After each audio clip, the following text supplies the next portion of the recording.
TV Saptagiri ప్రేక్షకులకు నమస్కారం. న్యాయవేదిక ప్రత్యేక కార్యక్రమానికి స్వాగతం. ఈ రోజు మన అంశం న్యాయం, రాజ్యాంగం, సాంకేతిక విజ్ఞానం, ఒక సీనియర్ న్యాయవాది జీవన ప్రయాణం.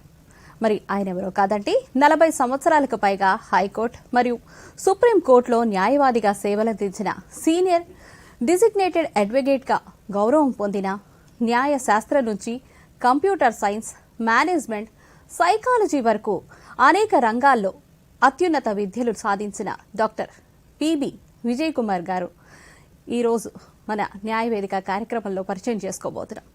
సార్ నమస్తే అండి. సార్ ముందుగా మీ వ్యక్తిగత ప్రయాణం అలాగే న్యాయ వృత్తి గురించి తెలియజేస్తారా సార్? నేను 1986లో ఆంధ్ర యూనివర్సిటీ నుంచి న్యాయశాస్త్రంలో పట్టా తీసుకుని కాంపోజిట్ హైకోర్టులో హైదరాబాద్లో ప్రాక్టీస్ స్టార్ట్ చేయడం జరిగింది. ఆ తర్వాత అదే కోర్టులో కంటిన్యూ అవుతూ 2 స్టేట్స్ డివైడ్ అయిన తర్వాత 2 హైకోర్టుల్లోనూ మళ్ళీ సుప్రీంకోర్టులోను ఈ 3 కోర్టుల్లో కూడా ప్రాక్టీస్ చేస్తున్నాను. 2021 సంవత్సరంలో తెలంగాణ హైకోర్టు నన్ను సీనియర్ డిజిగ్నేటెడ్ అడ్వకేట్గా గౌరవించడం జరిగింది. అప్పటి నుంచి సీనియర్ అడ్వకేట్గా 2 హైకోర్టుల్లోనూ మళ్ళీ సుప్రీంకోర్టులో కూడా ఎపీర్ అవుతున్నాను.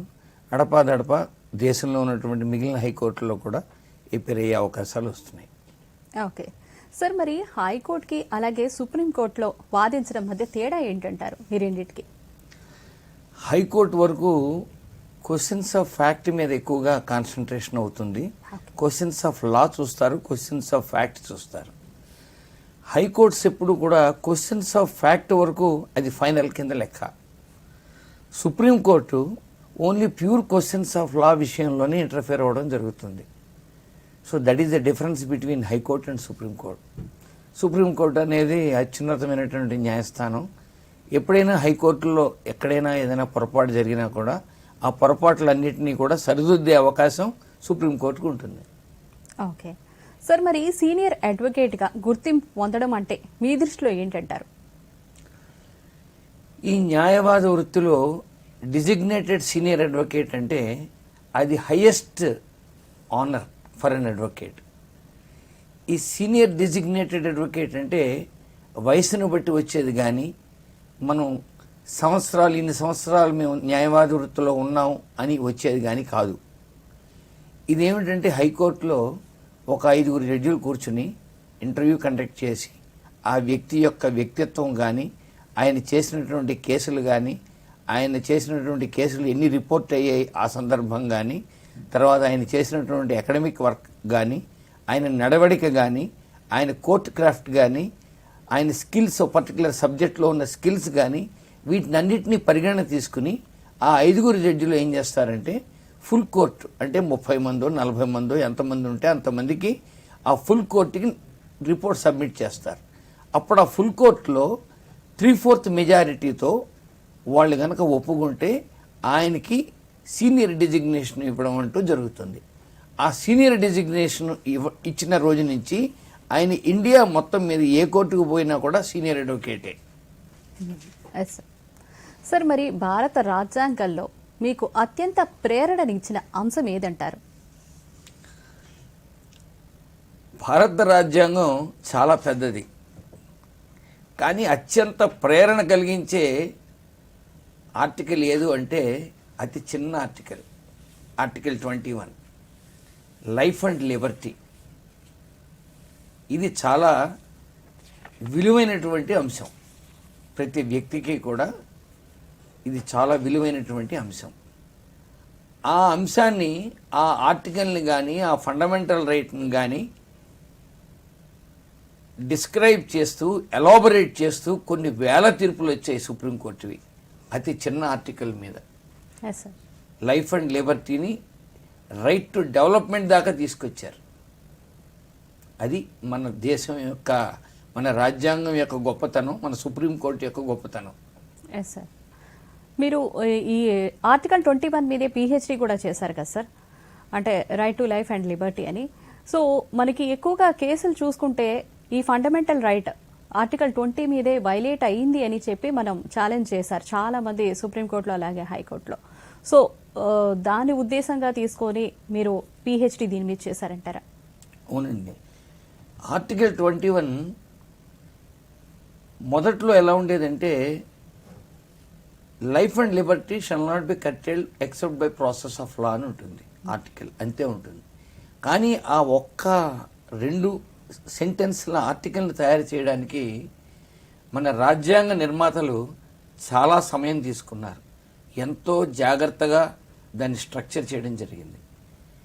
అది వచ్చిన తర్వాత 1950 నుంచి 1978 వరకు కూడా రాజ్యాంగంలో ఏముంది అన్నంతవరకే సుప్రీంకోర్టు దాన్ని ఇంటర్ప్రిట్ చేయడం జరిగింది. If some law is there, if your life and liberty is taken away by law, that is enough అన్నారు. That is early supreme court.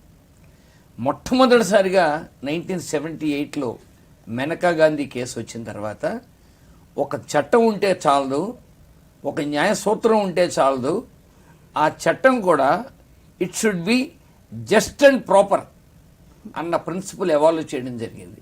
అప్పటి నుంచి ఆర్టికల్ 21 యొక్క దశ దిశ మొత్తం మారిపోయాయి. దానిని అన్ని రంగాల్లో కూడా అప్లై చేయడం జరుగుతోంది. ఒక వ్యక్తి యొక్క వికాసానికి కానీ అతని యొక్క అభివృద్ధికి కానీ దాన్ని ఇంటర్ప్రిట్ చేయడం జరుగుతోంది ఆర్టికల్ 21. అంతకుముందంతా జైల్లో ఉన్నటువంటి ఈ ఖైదీలకు మాత్రమే దాన్ని అప్లై చేసేవారు. అలాంటిది ఖైదీలకే కాదు, సమాజంలో ఉన్న ఒక వ్యక్తి ఎలా డెవలప్ అవ్వాలి, ఆయనకి ఉన్న రైట్స్ ఏమిటి, రైట్ టు హెల్త్ అన్నారు, right to pollution free atmosphere అన్నారు, రైట్ టు ఎడ్యుకేషన్ అన్నారు. ఇట్లా ఈ రకరకాలైనటువంటి కోణాల్లో ఈ ఆర్టికల్ 21 ఆవిష్కరించడం జరిగింది. ఆ సందర్భంలో మనిషి వ్యక్తిత్వ వికాసానికి 21 అప్లై చేసినప్పుడు సర్వీస్ మ్యాటర్స్లో కానీ లేబర్ మ్యాటర్స్లో కానీ దాన్ని ఎందుకు మనం వర్తించకూడదు అన్న కోణంలో నేను ఈ డాక్టరేట్ చేయడం జరిగింది. నా మొదటి doctorate from Osmania university, article 21 and it's application to service jurisprudence. ఆ విధంగా నాకు మొదటి డాక్టరేట్ ఉస్మానియా యూనివర్సిటీ వాళ్ళు ఇవ్వడం జరిగింది. సార్, దీంట్లోనే మనకి ఆర్టికల్ 21లోనే చాలా అంశాలు ఉంటాయి కదా సార్. మీరు అన్నట్టుగా రైట్ టు ప్రైవసీ కావచ్చు, రైట్ టు సీక్రసీ కావచ్చు, అలాగే జీవనోపాధి. ప్రతి ఒక్కళ్ళకి జీవనోపాధి అనేది ఎంతో ఇంపార్టెంట్. సో దాని మీద కూడా రైట్ టు లైఫ్లో ఉంటుంది కదా సార్. సో మీరు అందరికీ ఉపయోగపడుతుంది కాబట్టి దీన్ని ఎక్కువగా ప్రాధాన్యత తీసుకున్నారనమాట. ఎస్ సార్, మీరు ఎల్ఎల్డిలో పరిశోధనలో కూడా కంప్లీట్ జస్టిస్ అన్నారు సార్. ఆ అంశం మీద కూడా చేశారు కదా. అసలు కంప్లీట్ జస్టిస్ అంటే ఏంటి సార్ మీ ఉద్దేశాలు? కంప్లీట్ జస్టిస్ అంటే సంపూర్ణ న్యాయం, పూర్తి న్యాయం. ఆ పూర్తి న్యాయం ఒక వ్యక్తికి కానీ ఒక ఇరువురు పార్టీలకు కానీ, అంటే పిటిషనర్ కానీ రెస్పాండెంట్ కానీ ఇరువురికి కూడా చేయాలి అన్నా, ఒక వ్యక్తికి చేయాలన్నా ఒక విధంగా చట్టం సహకరించకపోవచ్చు, అంతకు ముందు ఉన్నటువంటి తీర్పులు సహకరించకపోవచ్చు. కానీ సుప్రీంకోర్టు అనేది మన దేశంలో అత్యున్నతమైనటువంటి న్యాయస్థానం. అత్యున్నతమైనటువంటి న్యాయస్థానానికి ఒక వ్యక్తికి అన్యాయం జరిగింది అని గుర్తించినప్పుడు ఆ వ్యక్తికి గనక న్యాయం చేయలేని సందర్భంలో అత్యున్నత న్యాయస్థానం అనేది అర్థం లేని వ్యవహారం. అందుకని రాజ్యాంగంలో అటువంటి అత్యున్నతమైన న్యాయస్థానానికి ఎక్స్ట్రాడినరీ పవర్స్ కింద ఈ 142ని చూపించడం జరిగింది. ఈ 142 కింద ఏమిటంటే Supreme Court is entitled to extend or do complete justice between the parties irrespective of the law అని కొన్నాళ్ళు అన్నారు. తర్వాత within the framework of the law అని కొన్నాళ్ళు అన్నారు. ఏది ఏమైనా అత్యున్నత న్యాయస్థానానికి ఇటువంటి పవర్ ఉండడం అనేది నిజంగా హర్షించదగినటువంటి విషయం. మన రాజ్యాంగ నిర్మాతల యొక్క దూరదృష్టికి అది తార్కాణం. అటువంటి పవర్, ఆ 142 పవర్ ఎలాంటి సందర్భంలో వాడతారు, ఎలాంటి సందర్భంలో దాన్ని అప్లై చేయాలి, దాని యొక్క మూలాలు ఏమిటి, దాని యొక్క దిక్సూచి ఏమిటి అన్న విషయాలన్నిటి మీద కూడా నేను పోస్ట్ డాక్టరల్ అంటే డీలిట్ అన్నమాట. లాలో డీలిట్ని ఎల్ఎల్డి అంటారు, అది చేయడం జరిగింది. ఆ డిగ్రీ నాకు I got it from Berhampur University. This is the highest degree in the world in so far as law is concern. Okay, very nice sir. Sir, మరి భారతదేశంలో చూసుకుంటే న్యాయం ఆలస్యంగా జరుగుతూ ఉంటుంది కదా సార్. ఒక సివిల్ కేసు తీసుకున్నామంటే అది 20 years కావచ్చు, 30 years కావచ్చు, ఎన్ని ఇయర్స్ పడుతుందో న్యాయం జరుగుతుందో లేదో తెలియదు కూడా. సో మరి ఈ అలసత్వానికి ముఖ్య కారణాలు ఏంటంటారు సార్? మరి ఇప్పుడు మన దేశ జనాభా తీసుకుంటే 165 కోట్లు ఉంది. ఈ కోర్ట్స్ రేషియో కానీ ఈ జనాభా రేషియో కానీ చూసుకుంటే మనకి చాలా తక్కువ కోట్లు ఉన్నాయని చెప్పాలి. ఆ తర్వాత మన ప్రొసీజర్ కూడా చాలా డీటెయిల్డ్ ప్రొసీజర్స్. మనం అంతా కూడా బ్రిటిష్ కాలం నుంచి మనకు వచ్చినటువంటి సివిల్ ప్రొసీజర్ కానీ క్రిమినల్ ప్రొసీజర్ కానీ ఇవన్నీ సివిల్ క్రిమినల్ ప్రొసీజర్ కూడా ఈ మధ్య మార్చడం జరిగింది. ఒక పర్టికులర్ ప్రొసీజర్ ఎందుకు ఎవాల్వ్ చేశారు అంటే ప్రిన్సిపల్స్ ఆఫ్ న్యాచురల్ జస్టిస్ని దృష్టిలో పెట్టుకుని, తర్వాత ఒక కోర్టుకి తేడా రాకుండా దేశం మొత్తం కూడా ఒకే ప్రొసీజర్ ఉండాలని చెప్పి ఒక సిస్టమ్స్ క్రియేట్ చేయడం జరిగింది. ఆ సిస్టమ్స్ అన్ని ఫాలో అవుతూ న్యాయం చెప్పడానికి ఈ జడ్జిల సంఖ్య తగ్గడం వల్ల, తర్వాత ఈ కేసుల సంఖ్య పెరగడం వల్ల ఈ జాప్యం జరుగుతుంది. కానీ అల్టిమేట్గా మన వ్యవస్థలో న్యాయం జరగడానికి అవకాశాలు చాలా ఎక్కువగా ఉన్నాయి. ఇక్కడ మనం ఉదాహరణకి ప్రస్తావిస్తే భూటాన్ కాన్స్టిట్యూషన్ కనుక మనం తీసుకున్నట్లయితే అక్కడ ఏ కేసైనా కూడా 108 రోజుల లోపల డిసైడ్ అయిపోవాలి. 108 రోజులు. 108 రోజులు ఎందుకు తీసుకున్నారు అంటే మనకి 27 నక్షత్రాలు ఉన్నాయి. ఒక్కొక్క నక్షత్రానికి 4 పాదాలు ఉంటాయి. ఈ 27 × 4 108. మనం మైథలాజికల్గా తీసుకున్నా కూడా that is an auspicious figure of 108. అందుకని 108 రోజులు పెట్టుకున్నారు వాళ్ళు గడువు. ఈ 108 రోజుల్లో మొదటి కోర్టులో కనుక కేసు కంప్లీట్ కాకపోతే ఆటోమేటిక్గా ఈ కేసు పై కోర్టుకి బదలాయింపు జరుగుతుంది. ఆ కోర్టులో కూడా జరగకపోతే పై కోర్టుకు పోతూ ఉంటుంది.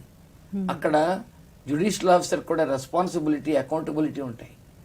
కానీ అక్కడ పాపులేషన్ చాలా తక్కువ కాబట్టి వాళ్ళ సిస్టమ్స్ని డెవలప్ చేసుకున్నారు. అలా జరుగుతోంది. మన దేశంలో కూడా ఈ మధ్య ఈ ప్రిన్సిపల్స్ అన్ని, మేనేజ్మెంట్ ప్రిన్సిపల్స్ అన్ని కూడా ఇంట్రడ్యూస్ చేసి న్యాయం సత్వరంగా జరగడానికి, అదేవిధంగా ఈ న్యాయస్థానాల ద్వారానే కాకుండా ఈ ఆర్బిట్రేషన్ ద్వారా కానీ, ఈ కన్సిలియేషన్ ద్వారా కానీ, లోక్ అదాలత్ల ద్వారా కానీ సత్వర న్యాయానికి న్యాయశాఖ చాలా కృషి చేయడం జరుగుతోంది. దీనికి ప్రజలు కూడా కోఆపరేట్ చేయాలి. అయిన దానికి కాని దానికి కూడా కోర్టుకు వచ్చి వాళ్ళ యొక్క కోపాలు కానీ వాళ్ళ యొక్క మనస్పర్ధలు కానీ కోర్టులో తేల్చుకుందామని కాకుండా జెన్యూన్ కేసులు కనుక కోర్టుకి కనుక స్వాగతిస్తే ఈ యొక్క సిచ్యుయేషన్ అంతలా ఉండదు. తర్వాత ఇంకో విషయం ఏంటంటే ఇప్పుడు పెండింగ్లో ఉన్న కేసుల్లో చాలా వరకు కేసులు ఇన్ఫ్రాక్చువస్ కేసులు ఉంటాయి. అంటే వాటి టైం అయిపోతుంది. సపోజ్ నాకు ఉద్యోగం రాలేదని కేసు వేస్తా, అది పెండింగ్లో ఉంటుంది. నేను రిటైర్మెంట్ ఏజ్కి కూడా వచ్చేసా, లేదు నాకు తర్వాత ఉద్యోగం వచ్చింది. ఇలాంటి కేసులన్నీ కూడా ఐడెంటిఫై చేసి ముందు వాటిని కనుక క్లియర్ చేయగలిగితే నా ఉద్దేశం ప్రకారం సగం కేసులు తగ్గిపోతాయి. At least number wise. Then the courts can concentrate on genuinely live issues. Maximum మీరన్నట్టుగానే ఎక్కువగా తప్పుడు కేసులు, అలాగే ఎక్కువగా ఈగోకి వెళ్ళిపోయి కేసులు అనేది ఫైల్ చేస్తూ ఉంటారు. నేనెందుకు తగ్గాలి, ఓకే ఎంత లేట్ అయినా పర్వాలేదు, తనకి మా ఎదుటి వ్యక్తి మాత్రం దక్కకూడదన్న ఉద్దేశంతో మనం కేసులు ఫైల్ చేస్తూ ఉంటారు, చూస్తూ ఉంటాం కదా సార్. సో అలాగే మీరు మేనేజ్మెంట్లో పిహెచ్డి చేశారు కదా సార్. మరి అసలు మేనేజ్మెంట్కి ఈ న్యాయ వ్యవస్థకి అసలు సంబంధం ఏంటంటారు? వీటిని ఏ కోణంలో చూడాలి? మరి ఇక్కడ మేనేజ్మెంట్ ప్రిన్సిపల్స్ అనేవి కొన్ని ఉన్నాయి. మేనేజ్మెంట్ ప్రిన్సిపల్స్ అంటే మేనేజ్మెంట్ ఆఫ్ జస్టిస్ కాదు, management of justice delivery system. అక్కడ ఒక చిన్న వర్డ్ తేడా అయితే అపార్థానికి అవకాశం ఉంది. ఇప్పుడు వరల్డ్ మొత్తం మీద వూల్ఫ్ కమిటీ రికమెండేషన్స్ అని ఉన్నాయి. ఆ రికమెండేషన్స్ వచ్చిన తర్వాత ఈ మేనేజ్మెంట్ ప్రిన్సిపల్స్ అంటే ఏ కేసు ఎన్ని రోజుల్లో రిటర్న్ స్టేట్మెంట్ ఫైల్ చేయాలి, ఎన్ని రోజు అంటే ప్రతి సిస్టమ్కి ప్రతి ఒక్క ఈ ఒక కేసు ఫైల్ చేసిన దగ్గర నుంచి జడ్జిమెంట్ చెప్పే వరకు కూడా అనేక రకాలైనటువంటి స్టెప్స్ ఉంటాయి. ప్రతి స్టెప్కి కూడా ఎన్ని రోజులు టైం కేటాయించాలి, ఎన్ని రోజుల లోపల మ్యాటర్ చేయాలి, ఇవన్నీ కూడా వూల్ఫ్ కమిటీ రికమెండేషన్స్ అన్నీ ఉన్నాయి. అవన్నీ కూడా మన సిపిసిలో కూడా పొందుపరచడం జరిగింది. ఈ సిస్టమ్స్ అన్నీ ఫాలో అయితే ఇవన్నీ మేనేజ్మెంట్ ప్రిన్సిపల్స్. ఈ ప్రిన్సిపల్స్ని ఈ లా సిస్టమ్ కనుక అప్లై చేసినట్లయితే కేసు త్వరితగతిన అయ్యే అవకాశం మెండుగా ఉంటుంది. ఓకే సార్, మరి ప్రజలకు న్యాయం చేరువ కావడానికి అసలు ఎలాంటి మార్పులు అవసరం అంటారు? అంటే ప్రజలకు న్యాయం జరగాలంటే ఇప్పుడు ఉన్నటువంటి ప్రిన్సిపల్స్ కానీ ఇప్పుడున్న చట్టాలు కానీ కూడా కొంచెం సులభతరం చేయాలి. ఆ తర్వాత చట్టాల్లో కూడా ఎలా ఉంటుందంటే కొన్ని అంబిగ్యూటీస్ ఉంటాయి. ఈ అంబిగ్యూటీస్ వల్ల ఈ రాజ్యాంగం కింద వచ్చినట్టు కోర్టులు అంటే హైకోర్టులు కానీ సుప్రీం కోర్టులు కానీ మళ్ళీ వాటి గురించి తీర్పులు చెప్పాల్సిన పరిస్థితి వస్తుంది. అందుకని చట్టాలన్నీ కూడా సులభతరం చేయాలి. చట్టాల్లో కూడా ఎక్కడా కూడా అంబిగ్యూటీ ఉండకూడదు. అంబిగ్యూటీ ఉన్నప్పుడే ఇంటర్ప్రిటేషన్కి అవకాశం ఉంటుంది, అటు కానీ ఇటు కానీ. అటువంటి ఇంటర్ప్రిటేషన్ లేని చట్టాలు వచ్చినప్పుడు కానీ, అదేవిధంగా సుప్రీంకోర్టు ఇచ్చిన తీర్పుల్లో కూడా భిన్నమైనటువంటి తీర్పులు లేకుండా ఒకటే తీర్పు 2 రెళ్ళు 4 అంతే అదే విధమైనటువంటి తీర్పులు ఉంటే అప్పుడు ఏమవుతుంది, సబార్డినేట్ జ్యుడిషియరీ వాటిని సింపుల్గా ఫాలో అవడానికి ఈజీగా ఉంటుంది. ఇప్పుడు ఏం జరుగుతోంది, అమెరికన్ రాజ్యాంగానికి మన రాజ్యాంగానికి చిన్న తేడా ఉంది. అమెరికన్ సుప్రీంకోర్టులో 9 మంది జడ్జిలు కూర్చుంటారు. ఒకటే బెంచ్, 9 మంది ఒకే బెంచ్లో కూర్చుంటారు. వాళ్ళు 9 మంది కలిపి వింటారు. విన్న తర్వాత తీర్పు చెప్తారు. మెజారిటీ ఒపీనియనో డిసెంటింగ్ ఒపీనియనో చెప్తారు. మళ్ళా ఇంకేదైనా అలాంటి కేసు కనుక వస్తే వాళ్ళు ఓవర్రూల్ చేయడమో పునఃసమీక్షించడమో ఏదో ఒకటి చేసుకుంటారు. మన వ్యవస్థలో ఏంటంటే కొన్ని బెంచుల్లో 2 కూర్చుంటారు, కొన్ని బెంచుల్లో 3 కూర్చుంటారు. ఆ 2 కానీ 3 కానీ అంతకుముందు వచ్చినటువంటి తీర్పులకు భిన్నంగా ఉన్నా, ఆ తీర్పు తేడాగా అనిపించినా దాన్ని 5గురికి 9 మందికి 11 మందికి 13 మందికి విస్తరించడం జరుగుతుంది. ఈ వ్యవస్థలో ఏమవుతోందంటే ఒక కోర్టులో కూర్చున్న ఒక తీర్పుకి ఇంకో కోర్టులో కూర్చున్నటువంటి ఇంకో న్యాయమూర్తులు ఇచ్చిన తీర్పుకి కొంచెం తేడాలు ఉండడం జరుగుతుంది. ఈ 2 విభిన్నమైనటువంటి తీర్పులు కింద కోర్టులో చూపించినప్పుడు మళ్ళా వాళ్ళు అటు కానీ ఇటు కానీ ఒక తీర్పు చెప్పడం జరుగుతుంది. ఈ వ్యవస్థలో ఈ ప్రాబ్లమ్స్ ఉన్నాయి. కానీ అక్కడ కూడా ప్రిన్సిపల్స్ ఏంటంటే సుప్రీంకోర్టు ఒకసారి 2 జడ్జిమెంట్ ఉన్నప్పుడు వేరే 2 జడ్జిలు ఇచ్చినటువంటి తీర్పు గనక వీళ్ళకి నచ్చకపోయినా ఆ తీర్పు పునఃక్షమించాల్సినటువంటి అవకాశం కానీ ఆవశ్యకత కానీ ఉంది అని వాళ్ళు భావించినప్పుడు 3గురికి 5గురికి రిఫర్ చేస్తూ ఉండాలి. పూర్వానికి ఇప్పటికీ తేడా ఏంటంటే పూర్వం అన్నీ కూడా పుస్తకాల్లో ఉండేవి, డిజిటలైజేషన్ లేదు.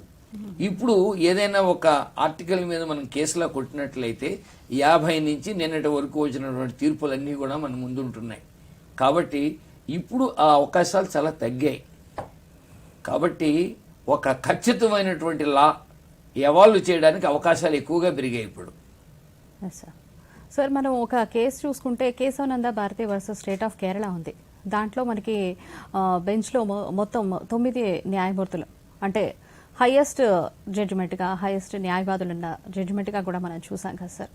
సో ఆ కేసుని మరి మనము అంటే మీరు పోల్చారు కాబట్టి చెప్పారు, అమెరికాలో అయితే 9 మంది ఉంటారు న్యాయవాదులు, బెంచ్ హైయెస్ట్ బెంచ్ అని చెప్పి. సో దానికోసం ఈ కేసులకు సంబంధించి అడిగాను సార్. మరి అది కూడా మరి హైయెస్ట్ జడ్జెస్ ఉన్న జస్టిసే కదా సార్. మరి అంటే కేశవానంద భారతి ప్రిన్సిపల్ ఏంటంటే ఆ 9 మందిని ఎందుకు కాన్స్టిట్యూట్ చేయాల్సి వచ్చింది అంటే అంతకుముందు ఒక 5గురు జడ్జిలు వేరే జడ్జిమెంట్ ఇచ్చారు, ఇంకొక 5గురు జడ్జిలు వేరే జడ్జిమెంట్ ఇవ్వడం జరిగింది ఒక పర్టికులర్ ప్రిన్సిపల్లో.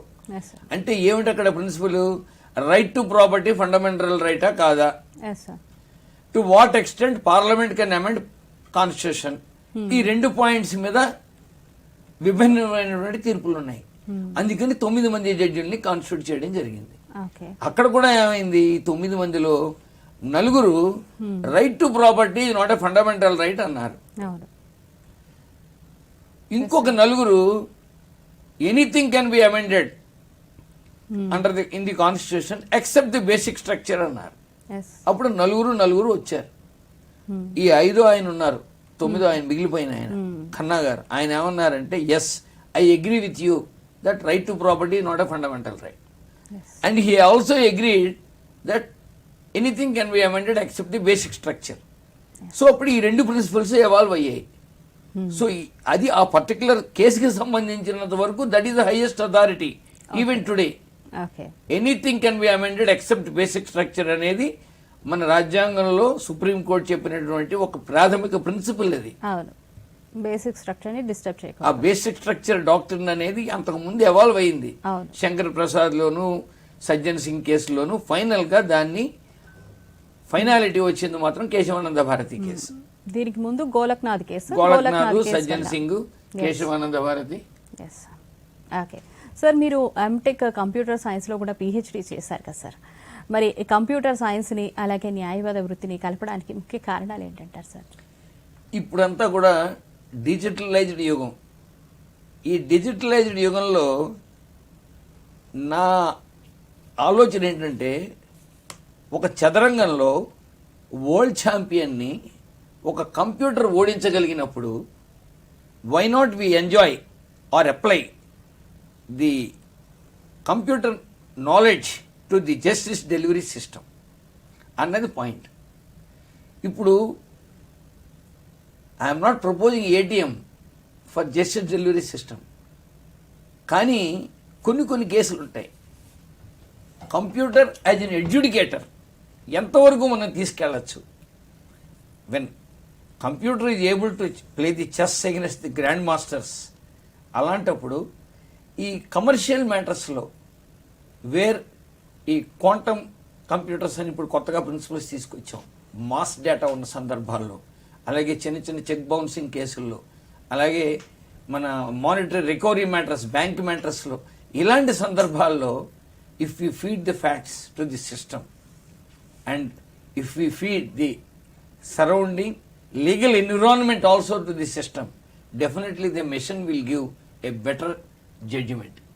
కానీ అక్కడ ఏంటంటే, unless it is vetted by a human brain, it should not be effective. That is the principle. So ఆ సందర్భంలో ఈ కంప్యూటర్ ఇంజనీరింగ్లో కూడా డాక్టరేట్ చేస్తే అలా ఉంటుంది అని ఎంటెక్ చేసి, ఆ తర్వాత ఆంధ్ర యూనివర్సిటీలో కంప్యూటర్ ఇంజనీరింగ్లో డాక్టరేట్ చేయడం జరిగింది. అది digitalised management of justice delivery system అనేది నా బ్యాక్ ఎండ్లో ఉన్నా కూడా, అక్కడ నేను చేసిన వర్క్ ఏంటంటే, out of curiosity or interest, networking process ద్వారా ఎసెన్షియల్ జీన్స్ని ఐడెంటిఫికేషన్కి నెట్వర్కింగ్ ప్రాసెస్ ఎంతవరకు ఉపయోగపడుతుంది అన్న టాపిక్ నేను చేయడం జరిగింది.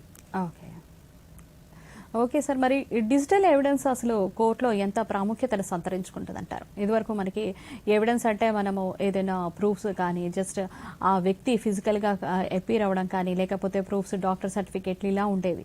కానీ ఇప్పుడు మనకి ఎలక్ట్రానిక్ గ్యాడ్జెట్స్ ద్వారా కూడా మనము ప్రూఫ్స్ అనేది రికార్డ్ చేస్తున్నాము, ఎవిడెన్స్ కలెక్ట్ చేసి అది ప్రొడ్యూస్ చేస్తున్నాం. ఇది ఎలా మారింది అంటారు? ఇప్పుడు ఎవిడెన్స్ యాక్ట్లో కూడా సమూలమైనటువంటి మార్పులు రావడం జరిగింది. అక్కడ కూడా డిజిటలైజ్డ్ ఎవిడెన్స్ని వాళ్ళు రికగ్నైజ్ చేశారు. కాకపోతే సర్టెన్ పారామీటర్స్ ప్రిస్క్రైబ్ చేశారు. కాబట్టి when the entire world is being run on digitalised marketing కానీ, డిజిటలైజ్డ్ గ్యాడ్జెట్స్ కానీ, ఈ ఎలక్ట్రానిక్ గ్యాడ్జెట్స్ మీద మొత్తం వ్యవహారం అంతా నడుస్తున్నప్పుడు we cannot exclude that evidence. అందుకనే ఆ ఎవిడెన్స్ కూడా ఎవిడెన్స్ యాక్ట్ లోకి తీసుకురావడం జరిగింది. దాన్ని ప్రాపర్ గా ప్రిజర్వ్ చేసి, ప్రాపర్ గా వాళ్ళు చెప్పినటువంటి ఆ మాడ్యూల్స్ లో ఎక్కడ రికార్డ్ అయింది, ఎక్కడ కాపీ చేశారు, ఇవన్నీ కూడా మనం కనుక ఎస్టాబ్లిష్ చేసినట్లయితే ఈ డిజిటలైజ్డ్ ఎవిడెన్స్ కానీ, అలాగే ఈ సైంటిఫిక్ ఎవిడెన్స్ అంటూ ఉంటుంది, DNA finger printing, DNA regarding maternity, paternity, ఇలాంటి ఇష్యూస్ కానీ they will be taken in to consideration with utmost care and caution. And that is a complete evidence. Instead of oral evidence, this is direct evidence. Oral కన్నా ఇక్కడ మనకి practical proofs ఉన్నాయి కదా, ఎక్కువ proof ఉంది, నమ్మడానికి ఆవశ్యకత ఎక్కువ ఉంది. అలాగే ఇప్పుడు వచ్చినటువంటి ఏఐతో ఏదైనా క్రియేట్ చేయొచ్చు. కాబట్టి అక్కడ ఉన్నటువంటి కాషన్స్ కూడా ఎక్కువగా తీసుకోవాల్సిన అవసరం ఉంది. Anything can be done nowadays. Yes, కానీ దీన్ని మిస్యూజ్ కూడా చేస్తున్నారు కదా సార్. మీరు డీప్ ఫేక్ అనేది మనం చూస్తూ ఉన్నాము. అది ఎవరైనా కావచ్చు, సెలబ్రిటీలు ఎక్కువగా చేస్తారు. మన ప్రధానమంత్రి గారినే డీప్ ఫేక్ చేసినవి కూడా చూస్తున్నాము. అలాగే సెలబ్రిటీస్ చాలా మంది దీని బారిన పడ్డవాళ్ళు కూడా ఉన్నారు కదా సార్. అందుకనే ఎప్పుడైనా సరే విజ్ఞానం పెరిగిన కొద్దీ అది వెర్రి పోకడలకు దారితీస్తుంది. దానిని మనం కనుక ఐడెంటిఫై చేయగలిగితే, అందుకనే ఈ 65 కింద ఎవిడెన్స్ తీసుకునేటప్పుడు కూడా పారామీటర్స్ చాలా పక్కాగా పెట్టడం జరిగింది. ఏదైనా జరిగితే he is liable for prosecution, he is liable for perjury also. కోర్టుని తప్పుదోవ పట్టించినట్టు అవుతుంది. అవును సార్. సార్ అలాగే మనకి ఇప్పుడు ఏ అనేది మనం వింటూ ఉన్నాం కదా సార్. మరి ఏ అనేది ఈ న్యాయ వ్యవస్థలో ప్రాస్ అంటారా లేదంటే కాన్స్ అంటారా? అంటే ఇది ఉపయోగపడుతుందా లేదా?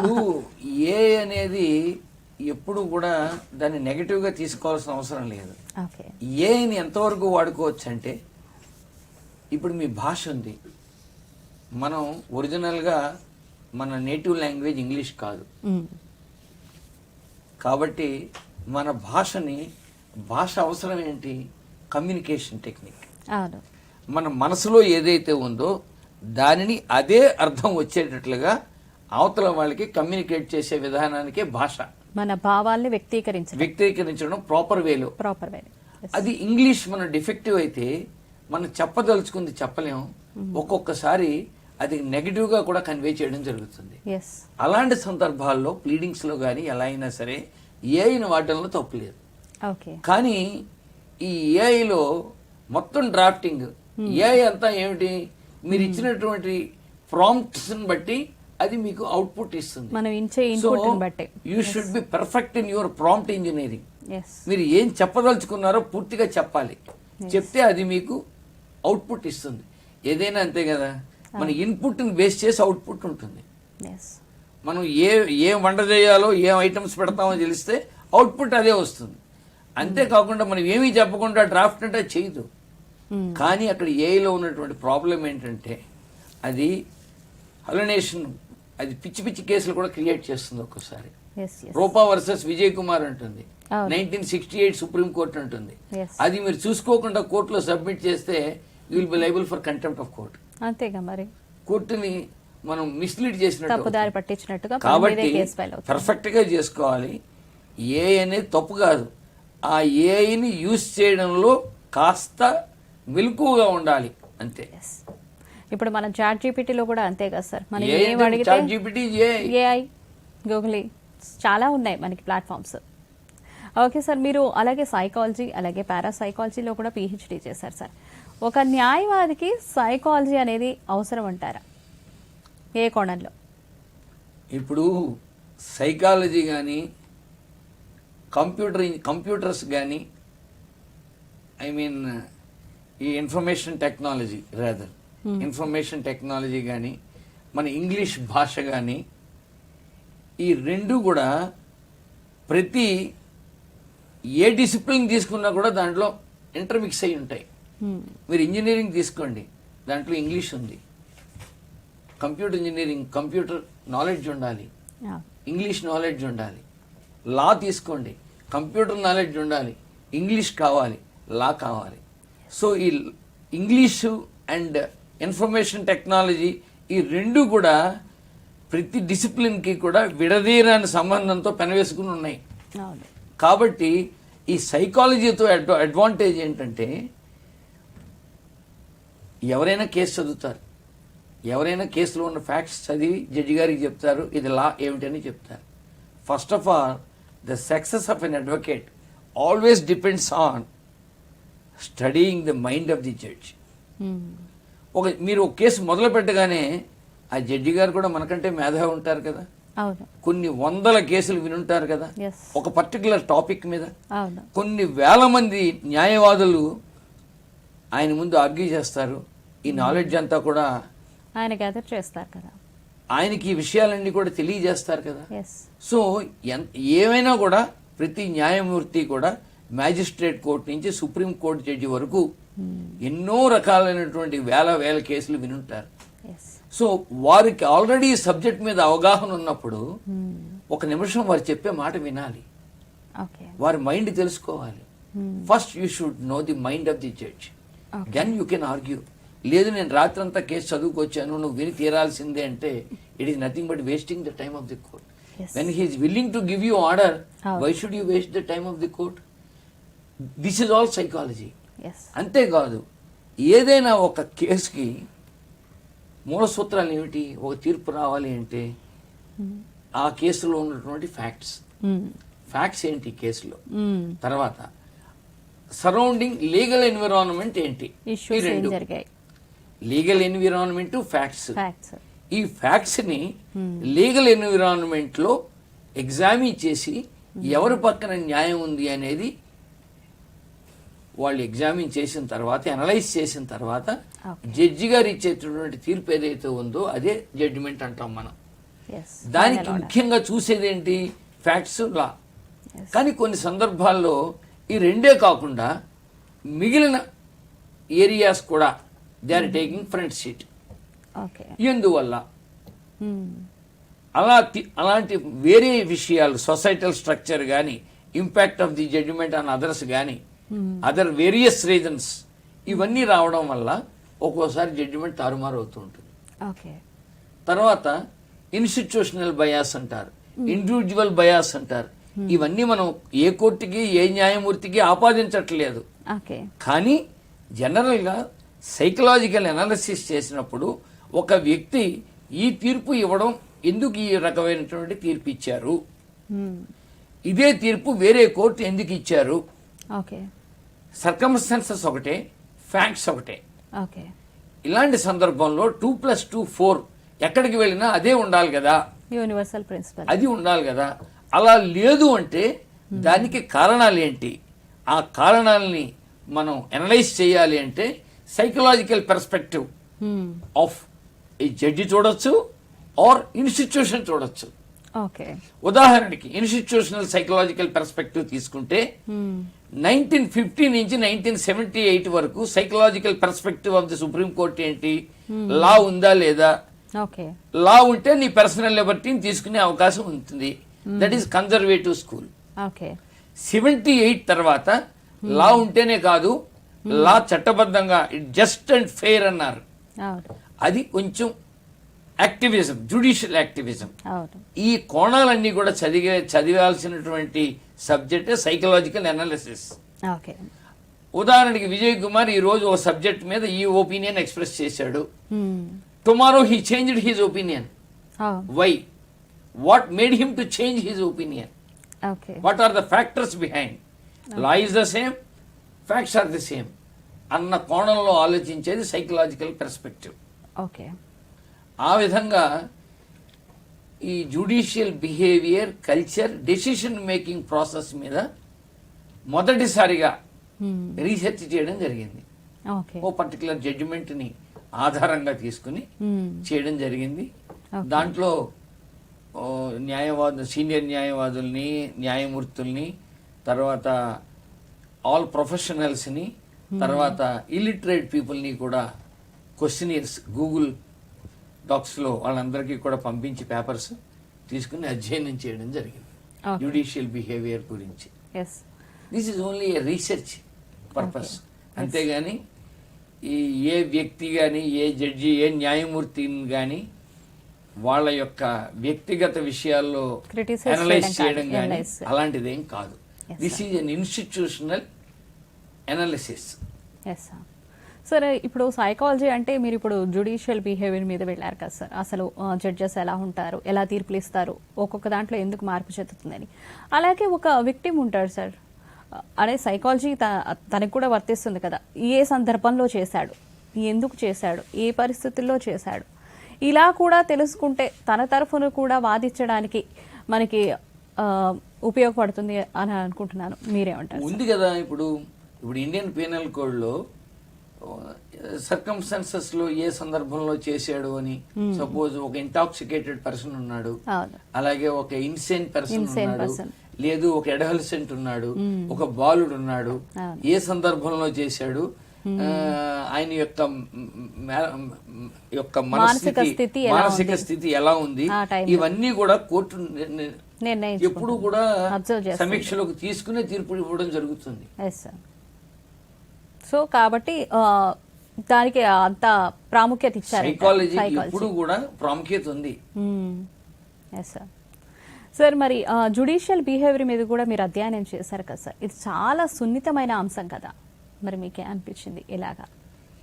సున్నితమైన అంశమే, కానీ ఏంటంటే జ్యుడిషియల్ బిహేవియర్ని యాజ్ ఎన్ ఇన్స్టిట్యూషనల్ బిహేవియర్గా చదివినంతసేపు, మనం అధ్యయనం చేసినంతసేపు ప్రాబ్లం లేదు. కానీ ఒక పర్టికులర్ న్యాయమూర్తిని టార్గెట్ చేస్తూ ఆయన ఈ సందర్భంలో ఈ జడ్జిమెంట్ ఇవ్వడం జరిగింది, ఈ కారణాల వల్ల జడ్జిమెంట్ ఇవ్వడం జరిగింది, అలాంటి గనక మనం ఉదాహరించి వాళ్ళని గనక అపహాస్యపాలు చేసినట్లయితే అది కరెక్ట్ కాదు. ఏదైనా సరే సుప్రీంకోర్టు జడ్జిని, ఒక జడ్జిమెంట్ని, ఒక తీర్పుని మనం క్రిటికల్ గా ఎగ్జామిన్ చేస్తే తప్పు లేదు. కానీ in the name of analysis వాళ్ళని అబ్యూస్ చేయకూడదు. ఈ వ్యవస్థ మన కోసం పెట్టుకున్న వ్యవస్థ. హైకోర్టులు గాని, సుప్రీంకోర్టు గాని, ఇవన్నీ మన వ్యవస్థలు. మన వ్యవస్థ మీద ఎప్పుడు కూడా మనం బుర్ర జల్లకూడదు. మన వ్యవస్థను పదిలంగా కాపాడుకోవాలి. ఆ వ్యవస్థ ఇంకా ఇంకా ఎఫెక్టివ్ గా వర్క్ చేయడానికి మనం దోహదపడాలి. సార్ మరి నేటి యువ న్యాయవాదులకు మీరిచ్చే సలహాలు ఏంటి సార్? మరి యువ న్యాయవాదులంతా కూడా చక్కగా చదువుకుంటున్నారు. పూర్వంతో కంపేర్ చేస్తే ఇప్పుడు ఈ న్యాయశాస్త్రాన్ని అభ్యసించాలి అనే కోరిక చాలా మందికి ఎక్కువ జరుగుతోంది. ఒకప్పుడు ఎక్కడా సీటు దొరకకపోతే లాలో జాయిన్ అయ్యేవారు. ఇప్పుడు ఎక్కడ సీటు దొరికినా కూడా లాలో జాయిన్ అవుతున్నారు. లా ఎడ్యుకేషన్కి ఇప్పుడు చాలా డిమాండ్ ఎక్కువగా పెరిగింది.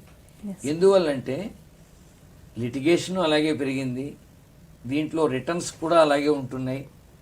ఒక మనిషి క్యూరియాసిటీతో చక్కగా ఎలా అయినా ఒక మంచి న్యాయవాది కావాలి, మనం పేరు తెచ్చుకోవాలి, మనంతటా మనం నిలబడాలి, మనం కష్టపడాలి అనేదానికంటే కూడా ఎక్కువగా ఇష్టపడి ఈ ప్రాక్టీస్లోకి వచ్చిన వాళ్ళందరూ కూడా చాలా బాగా ఫ్లరిష్ అవుతారు. తర్వాత ప్రతి న్యాయమూర్తి చెప్పేది ఒకటే, మనం ఎల్కేజీ నుంచి ఎలా చదవడం మొదలు పెట్టామో కింద కోర్టు నుంచి ప్రాక్టీస్ చేసుకుంటూ పైకోర్టుకు రమ్మంటున్నారు. డైరెక్ట్ గా సుప్రీంకోర్టుకు పోయి డైరెక్ట్ గా హైకోర్టుకు పోతే ఈ కింద కోర్టులో ఉన్నటువంటి ప్రొసీజర్స్ కానీ, ఆ మెలకువలు కానీ, ఆ క్రాస్ ఎగ్జామినేషన్, నిజంగా సివిల్ కేసుల్లో కానీ క్రిమినల్ కేసుల్లో కానీ ఆ క్రాస్ ఎగ్జామినేషన్ టెక్నిక్స్ అన్ని కూడా అవన్నీ కూడా హైకోర్టులో డైరెక్ట్ గా స్టార్ట్ చేస్తే మిస్ అయిపోతారు. ఎప్పుడు కూడా చక్కగా కింద కోర్టుల్లో నేర్చుకోవాల్సింది చాలా ఉంది. హైకోర్టుకి సుప్రీంకోర్టు కంటే కూడా కింద కోర్టులో నేర్చుకోవాల్సిన విషయాలు చాలా ఉంటాయి. జడ్జీలు చక్కగా ఓపిక్ గా వింటారు. అక్కడ మీకు play ground is very wide. రకరకాలైన కేసులు వస్తాయి, రకరకాల అడ్వకేట్స్ క్రాస్ ఎగ్జామినేషన్స్ చేస్తూ ఉంటారు. ఒక మనిషికి డెవలప్ అవ్వడానికి కింద కోర్టులో ఎక్కువ అవకాశం ఉంటుంది. కాబట్టి ఈ మధ్యనే సుప్రీంకోర్టు చీఫ్ జస్టిస్ గారు కూడా చెప్పారు, అందరు జడ్జిలు అదే చెప్తున్నారు, మొదట ఫస్ట్ స్టార్ట్ చేయాల్సింది కింద కోర్టులో. నేను ఫస్ట్ వైజాగ్ కోర్టులో స్టార్ట్ చేశాను ప్రాక్టీస్, తర్వాత హైకోర్టుకు వచ్చాను, ఇప్పుడు హైకోర్టులో ఉండి అప్పుడప్పుడు అడపాదడపా సుప్రీంకోర్టుకి వెళ్తున్నాను. ఓకే సార్, మరి న్యాయవాదికి వాదనలో ముఖ్యంగా కావాల్సింది జ్ఞానమా, భాష, నైపుణ్యమా, లేదు అంటే ధైర్యం కావాలంటారా? నా ఉద్దేశంలో ఇవన్నీ కావాలి.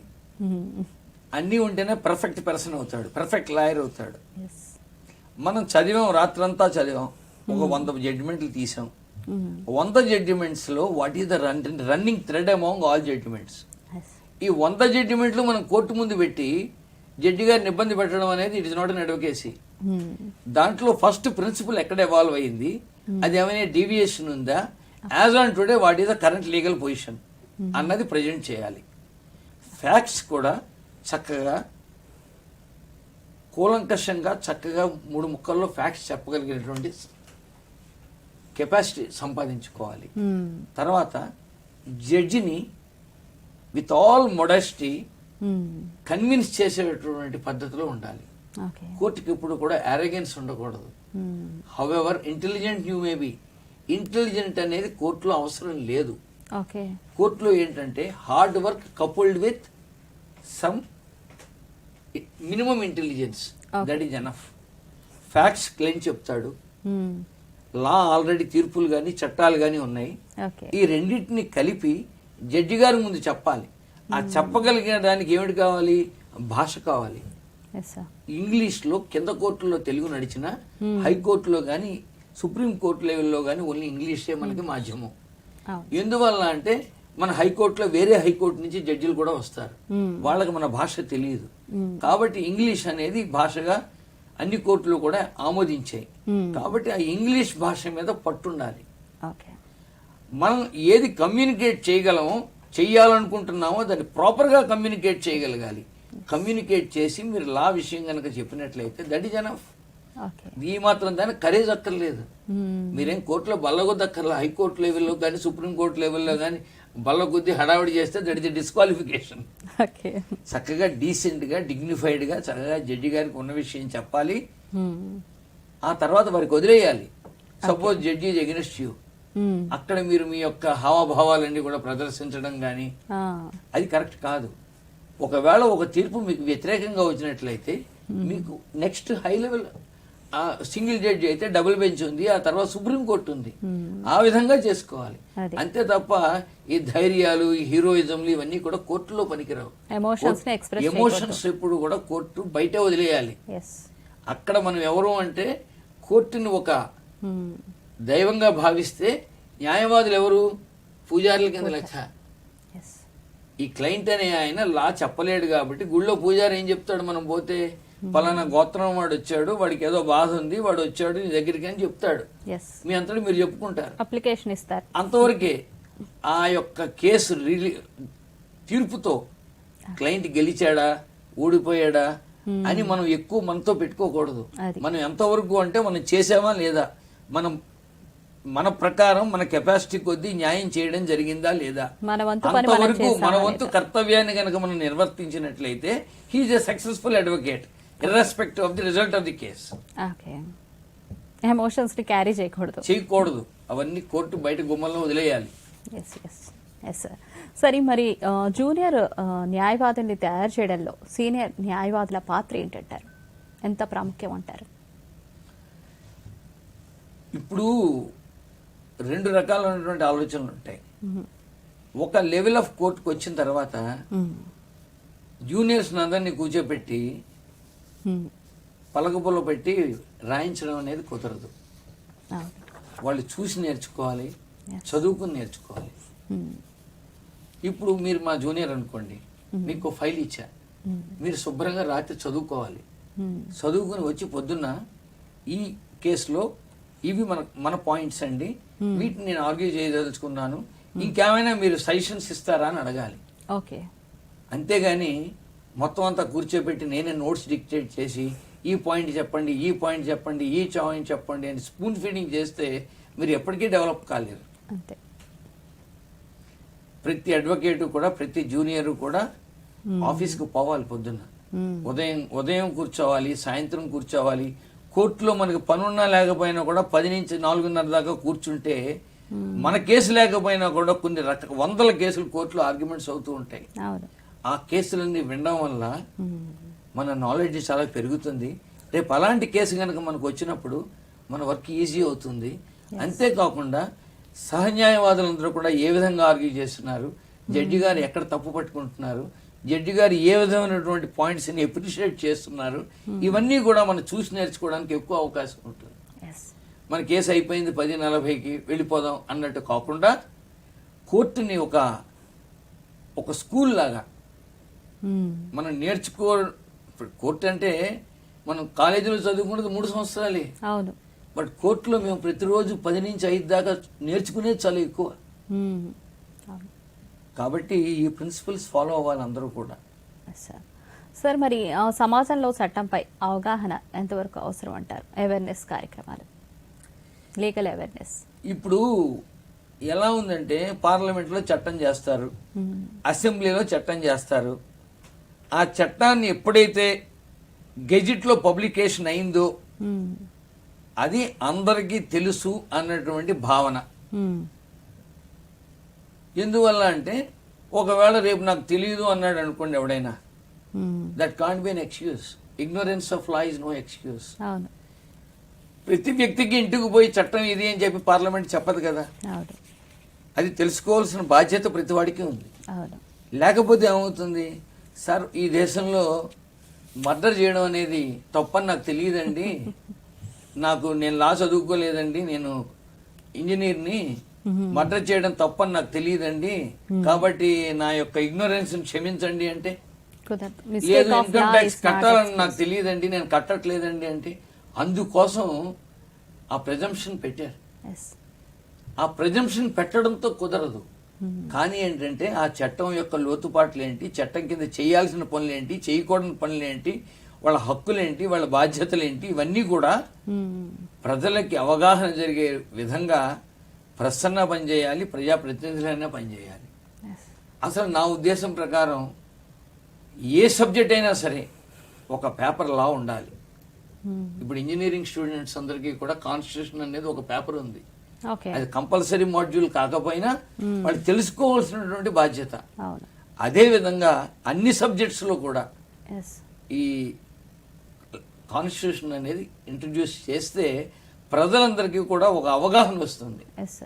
చట్టం ఎవరు చేస్తున్నారు, దాని ఎఫెక్ట్ ఏంటి, ఎగ్జిక్యూటివ్ ఏంటి, లెజిస్లేచర్ ఏంటి, జ్యుడిషియరీ ఏంటి, ఎవరు సుప్రీము, ఎవరిని కంట్రోల్ చేయగలిగిన అవకాశం ఉంది. ఇలా అవగాహన బాగా పెరుగుతుంది జనాలకి. అవును సార్. ఇప్పుడు మనం సిబిఎస్ఈ కూడా చేసుకుంటే 6th క్లాస్ పీపుల్ కి సోషల్ కాన్స్టిట్యూషన్ మీద ఉంది, ఫండమెంటల్ రైట్స్ ఉన్నాయి వాళ్ళకి. ఈ మూడు వ్యవస్థలు, నో వన్ ఈ సుప్రీం టు ఈచ్ అదర్ అని చెప్తున్నాడు.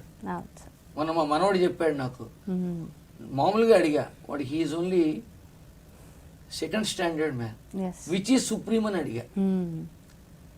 No one is supreme, all three like Brahma Vishnu Maheshwara అన్నాడు. మూడు కలిస్తేనే state. Very nice. Okay sir, మరి న్యాయవాది సామాజిక మార్పుకు సాధనం అంటారా? అంటే ఈ మధ్య న్యాయవాది సామాజిక మార్పుకు సాధనే కరెక్టే అది. ఎందుకంటే ఎక్కువ ప్రభావితం చేయగలిగినటువంటి కెపాసిటీ ఉన్నవాడు న్యాయవాది. చట్టాల మీద అవగాహన ఎక్కువ ఉంటుంది. ఏది చేయాలి, ఏది చేయకూడదు అనే విషయాల్లో ప్రజలకి ఎక్కువగా హితోపదేశం చేసేవాడు న్యాయవాది. కాబట్టి కోర్టు, నా ఆఫీసు అనే కాకుండా మధ్యలో చిన్న చిన్న సదస్సులు చేసి కొత్త చట్టాలు ఎప్పుడైనా వచ్చినప్పుడు వాటి గురించి ప్రజల్లో అవగాహన, ప్రెస్ని కాన్ఫిడెన్స్లోకి తీసుకుని వాళ్ళ కోఆపరేషన్తో ఎక్కువ ప్రజలకు గనక మనం నాలెడ్జ్ డెవలప్ చేయడానికి మనం కనుక సహాయం చేస్తే డెఫినెట్గా అడ్వకేట్కి ఈ రోల్ అవసరమైన రోలే ఇది, తప్పకుండా. సార్, మరి మీ జీవన ప్రయాణాన్ని ఒక్క వాక్యంలో చెప్పాలి అంటే మీరేం చెప్తారు సార్? 40 years ఎక్స్పీరియన్స్ 1 line అంటే కష్టం అంటారా? 40 years ఎక్స్పీరియన్స్ 1 line లో చెప్పాలి అంటే ఒకటే ప్రిన్సిపల్, న్యాయవాదిగా కాకుండా జనరల్గా 40 సంవత్సరాలు, 25 సంవత్సరాల నుంచి 40 సంవత్సరాలు లైఫ్ స్టార్ట్ అయ్యేది యాక్చువల్గా 25 సంవత్సరాలు. ధర్మార్థ కామ మోక్షాలు అంటారు. ఈ 4 సెపరేట్ కాదు. ఈ 4 కూడా మన రాజ్యాంగంలో మనకి ఇచ్చినటువంటి ఫండమెంటల్ రైట్స్ ఏవైతే ఉన్నాయో 14, 15, 16, 17, 19, 21 ఇవన్నీ ఒకదానితో ఒకటి సంబంధం ఉన్నాయో ఈ యొక్క ధర్మార్థ కామ మోక్షాలు అనే 3 ఈ ఐటమ్స్ కూడా ఒకదానితో ఒకటి లింక్ ఉన్నాయి. ధర్మం అంటే జస్టిస్ అంటారు. జస్టిస్ అనేది నెక్స్ట్ దాంతో లింక్ చేయండి. అర్థానికి 2 మీనింగ్స్ ఉన్నాయి. ఒకటి మీనింగ్ అని ఒక అర్థం, రెండోది మనీ అని ఒక అర్థం. So let us link this with number 1, ధర్మం, అర్థం. సో మీరు సంపాదించేటటువంటి డబ్బు ఏదైతే ఉందో అది ధర్మ మార్గంలో సంపాదించమన్నాడు, లీగల్ మేనర్లో. అలాగే మీనింగ్ తీసుకుంటే ఆ ధర్మానికి కూడా ఒక అర్థం ఉండాలి అన్నాడు. సపోజ్ మనం వివాహం చేసుకున్నాం, వివాహం ధర్మబద్ధంగా చేసుకోమన్నాడు. మీనింగ్ఫుల్, ఆ వివాహానికి మీనింగ్ఫుల్గా ఉండాలి. మీనింగ్ఫుల్ అంటే ఏంటి? పిల్లల్ని కనాలి, మ్మ్. మన యొక్క ప్రోజని డెవలప్ అవ్వాలి. అవును. నెక్స్ట్ కామం, కోరిక. దాన్ని కూడా ఈ రెండుతో లింక్ చేసినట్లయితే ఈ కోరిక కూడా ధర్మంగా ఉండాలి, ధర్మబద్ధంగా ఉండాలి, ధర్మబద్ధంగా. అర్థవంతంగా ఉండాలి. ఎస్. అప్పుడు ఈ మూడు పెర్ఫెక్ట్ అయితే ఏమవుతుంది? మోక్షం. మోక్షం అంటే ఏంటి? ఏదో అంత్యకాలంలో మనకి హెలికాప్టర్ కానీ లేకపోతే పుష్పక విమానం కానీ రాదు. మోహాన్ని క్షయింపజేయడమే మోక్షం, కోరికలు లేకుండా ఉండడం. అంతే. ఇదంతా పర్ఫెక్ట్ అయితే ఏ మనిషి జీవితమైనా కూడా అకంప్లిష్డ్ కింద మనం భావించాలి. జీవితం సాఫల్యం చెందినట్లు. ఇది న్యాయవాది అవనివ్వండి, డాక్టర్ అవనివ్వండి, ఇంజనీర్ అవనివ్వండి, ఎవరైనా సరే అంత్యకాలంలో మనం వెనక్కి తిరిగి చూసుకున్నట్లయితే మనం ఏం ఎవరిని ఇబ్బంది పెట్టలేదు. భగవంతుడు మనకి ఇచ్చినటువంటి టాస్క్ని మనం పెర్ఫెక్ట్గా కంప్లీట్ చేయడం జరిగింది. I'm ready for your call అన్నట్లుగా మనం నిర్భీతిగా మనం ఎప్పుడైతే ఎదురు చూస్తామో అది మనిషి జీవితానికి successful point. Yes sir. Sir ఇప్పుడు ఒక చిన్న ప్రశ్నలు అడుగుదాం, ఓకే అంటారు? మరి మీకు అత్యంత ప్రియమైన రాజ్యాంగ విలువ ఏంటంటారు sir? Life and Liberty and justice. అంతే. ఓకే. ఒక మంచి న్యాయవాది లక్షణం ఏంటంటారు? ఆనెస్టీ. హానెస్టీ. ఓకే.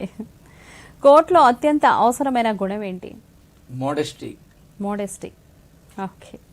టెక్నాలజీ న్యాయానికి మిత్రుడే అంటారా?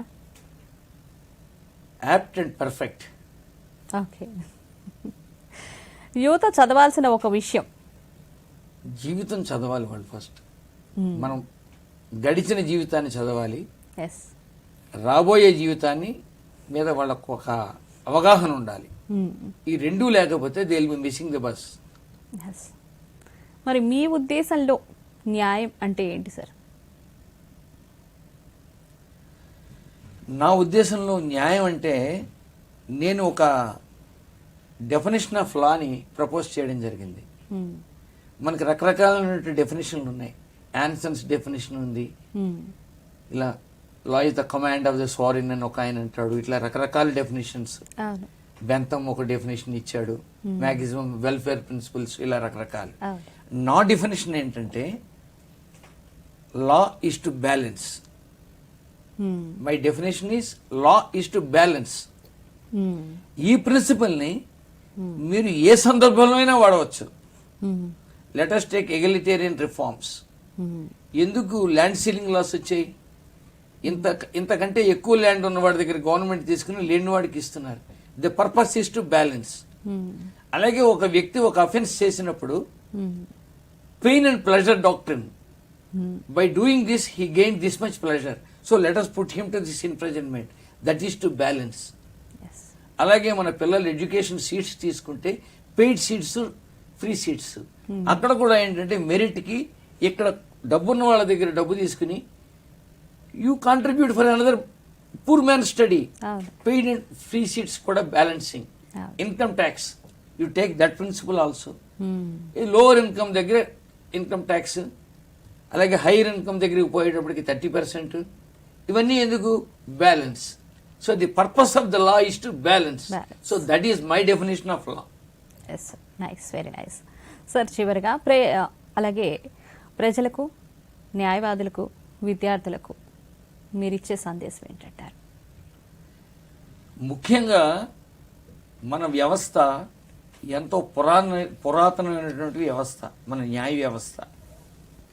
ఇటువంటి చక్కటి వ్యవస్థని మనం ఎప్పుడూ కూడా ఆ వ్యవస్థలో మనం కూడా ఒక మూల స్తంభం లాంటి వాళ్ళం. ఆ వ్యవస్థని పదిలంగా చూసుకోవాలి, ఆ వ్యవస్థలో మనం పదిలపరుచుకోవాలి.